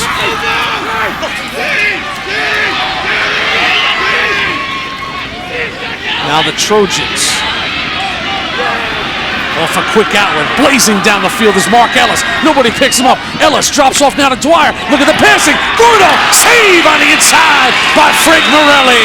The Bucknell-bound senior came up huge. Terrific ball movement here, Garden City. Nice job in transition, started with Mark Ellis and ends up on the doorstep with Tom Gordon. He don't miss many of those. Frank Morelli, big up high, makes a huge save from Manhasset. Morelli, who took over for Chris Bucas in this game a year ago, who went down mid-game with a knee injury. He is 20-0 as a starter ever since that game. His twin sister, Grace, is the starting goalie for Manhasset girls.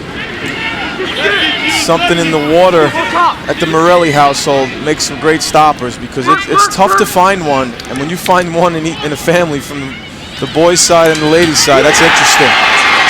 Bang! Off the stick of Berkery, low to high, and the UPenn-bound junior, Patrick Berkery, just put a rocket past Morelli. Well, you talk about good goaltending. I don't care who's in the goal on this one. Patrick Berkery unleashes an absolute rocket. You see a drive to the right hand, and that ball is perfectly placed, and it's got a lot on it. Frank Morelli doesn't stand much of a chance on that one. Just beautiful recognition by Berkery. He saw Duvniak coming in his periphery, so he knew he had to change his stick angle. That is just what he did. And Garden City has doubled up Manhasset. Manhasset, a 45-game win streak. You look up at the clock, still plenty of time, but it's getting late early. Here's opportunity. This one sails wide off the stick of Joey Mancini.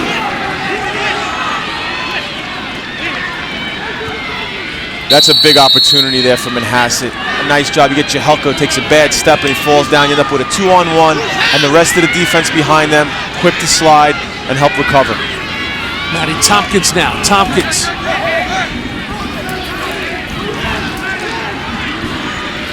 Still a world of time to go in this game for a school like Manhasset with all that firepower. Here's a shot off the stick of Mathews. And Mathews slow to get up, but he'll draw a push and keep possession of the ball. Boy, you can see why Ryan Mathews is a junior commit to Hopkins. Dave Petramala, he's getting a special player. This guy is loaded. And when you consider what he's doing out on that field, and you see the brace on his leg, he's coming off a serious knee injury, and he's going left to right, right to left. I'd be very surprised if you don't see more from him the rest of this game. He's the one guy who's really shown consistent ability to beat his man. Mathews, this one off the face of the keeper. We mentioned Mathews tore his ACL last game of the regular season in football. And watch this. You see the right-hand drive, and then you talk about, look, you'd love to make the save with your stick, and you'd love to get possession of it, but Dan Marino's perfectly placed in great position. Ball's got no chance against him. And you see the left knee of Ryan Mathews. Boy, he worked his tail off, and it really a congratulations goes out to Ryan Mathews to tear that ACL in the back end of the football season and come all the way back and look like he does. That is hard work.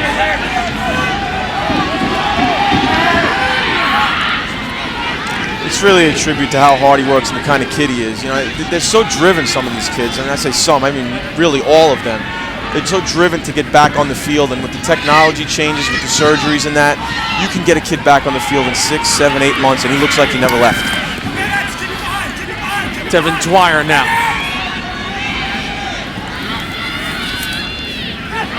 Dwyer now has the ball checked off, and Duvniak will get possession. So good defense right there by Bobby D and company. You see Duvniak, he's able to do a job there. Not a lot of stick swinging, just really perfectly placed stick, very precise. His feet are moving. Does a nice job there of being low risk and high return. Tommy Lavelle now. Manhasset as we hit the 7-minute mark. Trails by 4.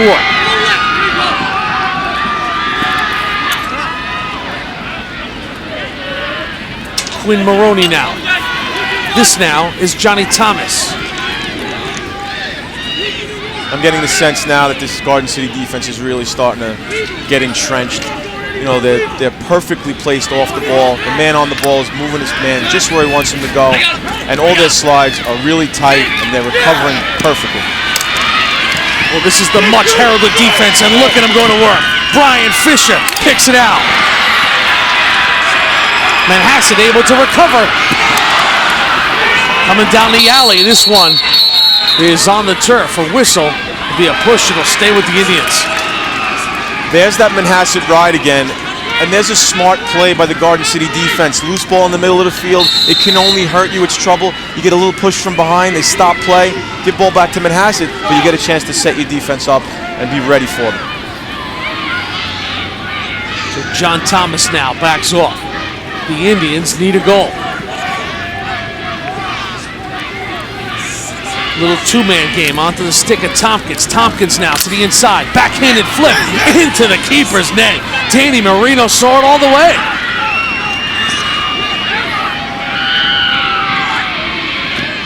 And here comes Jahelka. Steven Jahelka, special athlete, down the pipe. Steven Jahelka, backhander, and Morelli got a piece of it.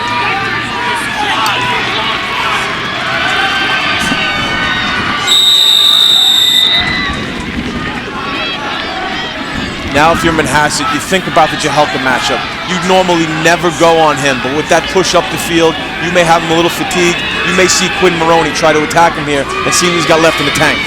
So here's the matchup, Maroney and Jahelka. Steven Jahelka, the All-American. Back out it comes to John Tompkins. We hit the 5-minute mark. Garden City has held Manhasset to 1 goal in the second half. They had 3 at the half, only 4 now. It has been a defensive performance to this point for the Trojans. Quinn Maroney now going to work. This pass is loose. Now rolling towards the goal. Liam Kennedy pushed down from behind, no call. Here comes the whistle. It is a push and it'll stay with the Trojans. We're going to give a loose ball push here, but that was a phenomenal job by Liam Kennedy of getting himself to that spot. And now you see the good ball movement. It ends up with Kennedy and Dwyer on the doorstep. Makes it 9-4 Garden City. Off the quick restart, Kennedy to Dwyer. And yes, sir, the Trojans can taste it now. They lead by 5 for Devin Dwyer, his 14th of the season. Here you see the quick push by Gordon. Finds Kennedy. Manhasset defense isn't settled. Morelli's all on his own. He doesn't stand a chance like that. But the quick look up the field by Gordon, getting it to Kennedy. Kennedy knows what he's got before he gets the ball. Devin Dwyer knows to step into that soft spot. That's just a really well done lacrosse play. Well, the images tell the story. It's a 5-goal deficit for Manhasset. They're riding a 45-game win streak, the second longest in the tri-state. Their last loss, April 7th of 2009, at the hands of the Warriors of Comsawag. It was 11-10 in overtime. Bill Cherry gathers his troops. They need to explode offensively here, Pat. You got to figure something out here. The biggest problem they're having is they're getting beat in their individual matchups. And if you can't beat your man and put pressure on the rest of the defense, they don't have to slide. They don't get into those odd man situations. You end up alone with the goalie. So they have to figure something out. I expect they're going to go to Mathews. I think Mathews from up top has been their most dangerous guy. And you're either going to see Mathews from up top or you're going to see Matt Tompkins from somewhere along the wing on the right-hand side trying to beat their man and get to the goal because they've been the most effective guys to this point.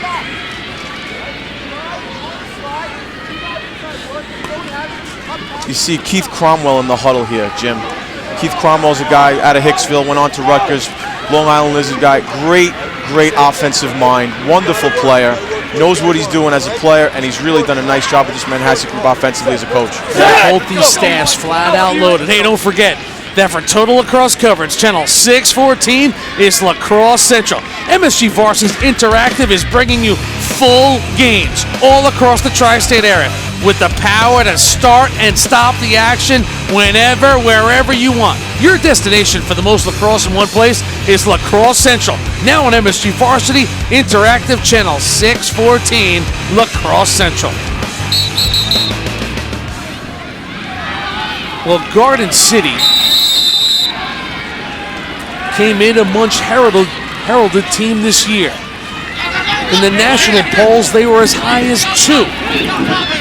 There was that loss a few weeks ago at the hands of Ward Melville. They lost their second game down in Maryland to St. Paul. But this team held those rankings for a reason. They are loaded with blue chippers all over the field. We're seeing it tonight. They got everything. They have a guy in every spot who can do damage. You have to worry about all 6 guys on the field offensively at a time, and defensively they do not have a weak link. So you're talking about a group that up and down the field can dominate any opponent. They deserve all that praise. Manhasset now. Boy, do they need one. Trailed by 5. Now we are under 4 minutes. They got to start taking some chances. Here's Kucharsik now. Gets a step. Back to his left hand. Fires a shot to the inside, and it goes wide. That's right, goalie.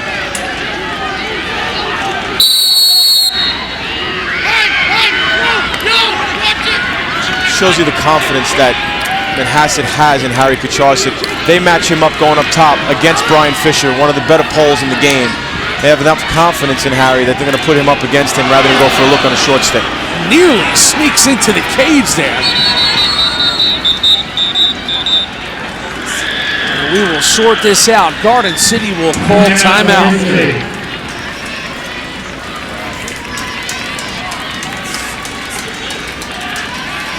They have lost this game 2 years in a row at the hands of Bill Cherry and Manhasset. But year in and year out, this game always provides some drama. Hey, we take it back to 2006. Garden City trailed 14-13. Watch the pass. Justin Lynch to Terry Kennedy. Ties the game at 14 with 2 seconds remaining. In overtime, Robbie Engelkate. Bang! Garden City wins it 15-14. How about a year ago? 2010, Manhasset trails 6-5. Chris Cook ties it at 6 with 2 minutes left. And then 15 seconds, he's at UPenn now. Drew Belinsky, Pat. Here you see him. I was at that game. I worked that game, Jimmy, and I got to tell you, Drew Belinsky couldn't get to his left hand all day long. Garden City had him game plan, locked him up. The game got big, and he got bigger. He finished it, found a way to get to his left hand, and he finished it off for Manhasset. That was a wonderful game.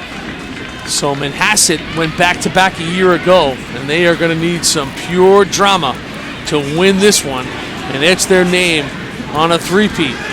But right now, Garden City in total control. And don't forget, folks, this might just be a preview for Bill Cherry and Manhasset. Outscored 5-0 since their last goal, 9:20 in the third. Just might be a preview, Pat, of what's to come in Nassau County, because now they're both in the same bracket, Class B. It's going to be interesting. You know, that'll be a battle for that Nassau County championship. Like as we talked about it earlier, some people see that as a shame. But you know what? We've got some great lacrosse on Long Island, and we're going to be looking at possibly a rematch of this game in the Nassau County Championship. Love to see it. Look out here, Berkery to the trailer. Good ball movement here by the Trojans. They lead by 5. No hurry for them. Here's Dwyer. Devin Dwyer now will draw a slash. And this one's going to go against Capolini. Not going to matter though. Flash Gordon down the alley. And this one is going to be in the books. Tommy Gordon makes it a 6-goal game. His second of the day. And the Hopkins-bound senior captain has to feel good. 23rd of the season for the senior. You know, Gordon finishes this one off, but much like the one that you saw Dwyer finish earlier, that Gordon really made the play, this play's made by Devin Dwyer. His poise with the pole on him, Capolini's beating on him, doesn't bother him a bit, draws the foul, draws a little attention, moves that ball 2 passes later. There's Gordon for the finish, making it 10-4. Big goal for Garden City. Going to be tough for Manhasset to come back from this.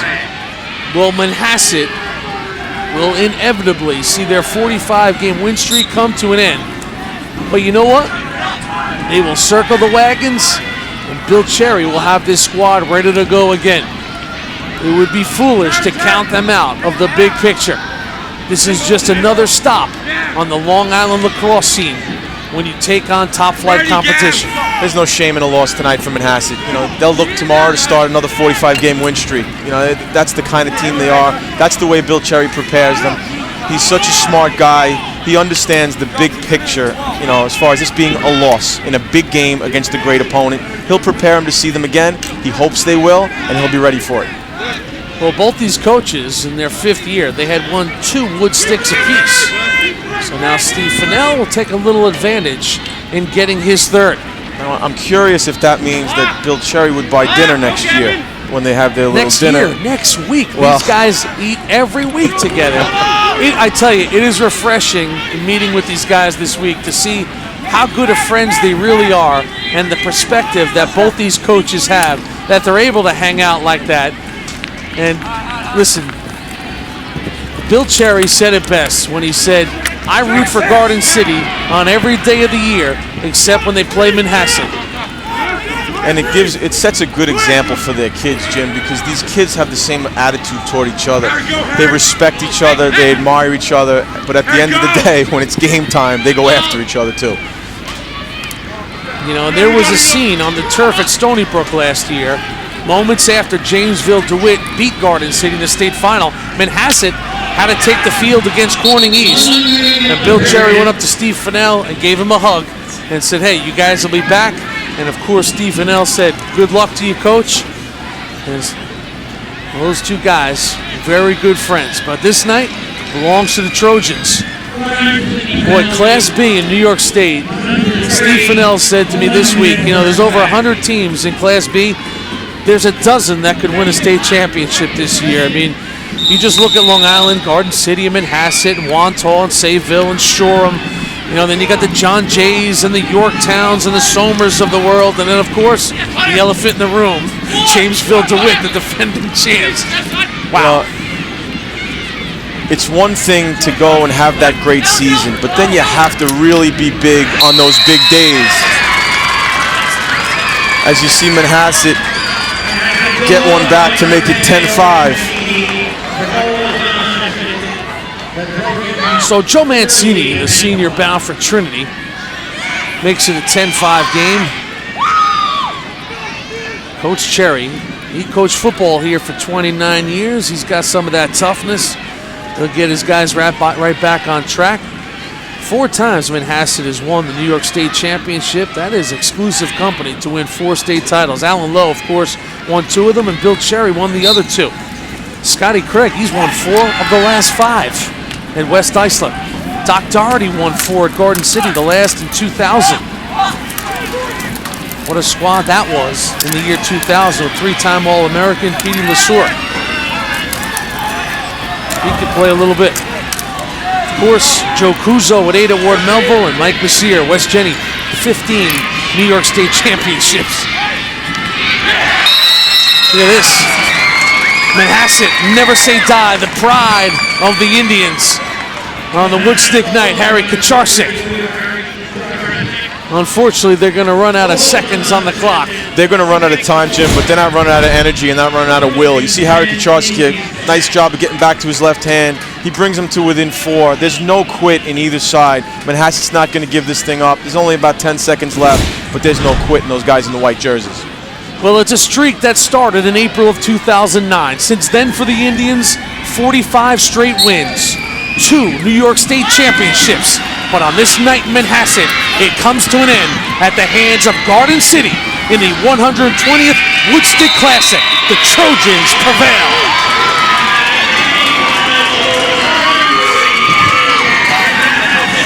Garden City with their 9th victory of the year. They move to 9-2. The Indians now 9-1. But in the 120th version of this spectacular display of high school lacrosse, Garden City wins what the lacrosse fans hope is round number 1 between Garden City and Manhasset this year.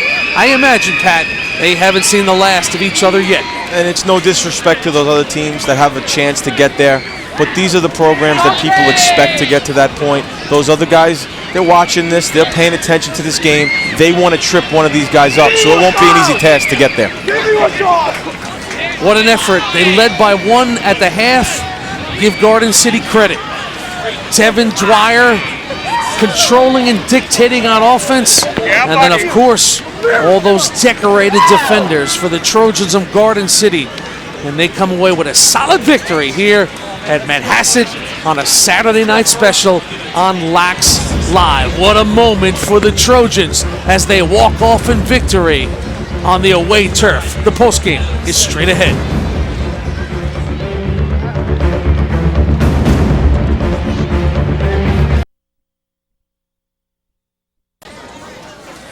That's a beautiful night all around here on Lax Live, especially for the fans of the Trojans of Garden City. A 10-6 victory in the 120th version of the Woodstick Classic.